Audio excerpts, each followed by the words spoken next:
I'm Bastian. I grew up in Schleswig, which is a small town in northern Germany on the Baltic Sea, just south of the Danish border. I was planning to finish my civil service and then go sail around the world. That didn't happen then because I had to adapt to a life as a diabetic, life with diabetes, which came as quite a shock in the beginning. At the time when I was diagnosed, I was working as a rescue medic. I was riding the ambulance as part of my civil service. And when I was diagnosed, I think the first reaction I got, even before, while I was still in hospital, I got a letter from the German government saying, well, Bastian, no need to do military or civil service anymore, and you cannot work anymore as a rescue medic, which was kind of sad for me because I actually liked what I was doing. I was really sick for weeks. Not sick in terms of having a cold, but sick in terms of losing weight, having to run to the toilet every time, drinking lots of water and not knowing what was going on. So I knew there was something wrong, but I thought I might have eaten something wrong or something with my stomach, I thought. And then I was working as a rescue medic at the time, and then there was one night where I was actually very close to calling my own friends and asking them to come pick me up and take me to hospital. That was at 4 in the morning. I didn't. I called them up and told them, listen guys, tomorrow you'll have to run the ambulance shift by yourselves. I can't join you. And I went to a doctor's office just around the corner, who happened to be an endocrinologist, which I didn't know. So I went there, I told him there's something wrong with my stomach, and he asked me for my finger. And I said, it's not my finger, it's something with my stomach. He said, no, give me your finger. And then he took a small droplet of blood from my finger, put it on his big laboratory machine, trying to measure my blood sugar, which I kind of got the idea then because I was in that medical field anyways.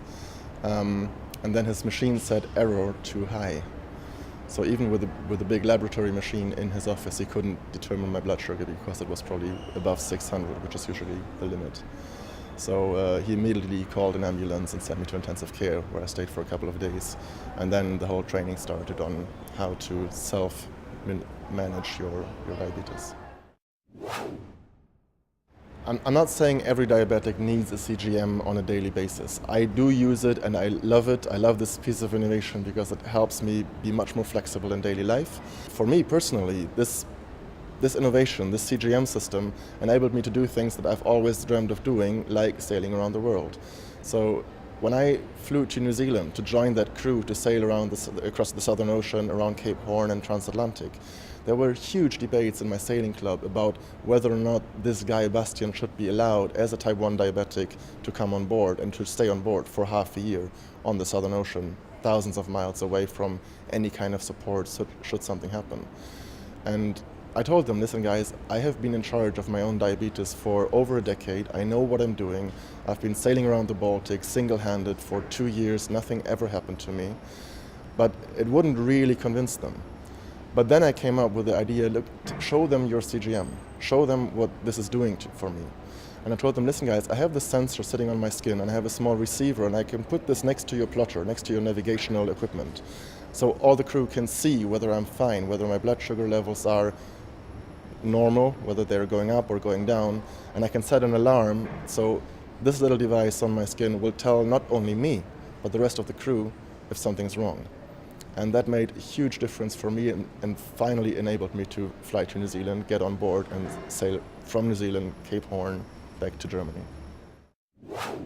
I think we've come a long way, but there's still a lot to be done. Talking about measuring my blood sugar, having a CGM on me, administering my insulin, using my iPhone to track my values, etc. Everything works, but they all work isolated. They work for themselves. Now what I would really want to see in the future is all these devices talking to each other, talking directly to my doctor, talking to some internet platform where I can get advice. And I don't want to carry all these things around with me at all times. You know, I have my phone always with me. That's in my left pocket. I have my blood glucose meter in my right pocket. I have my CGM wearing on my body. I have the receiver in my back pocket.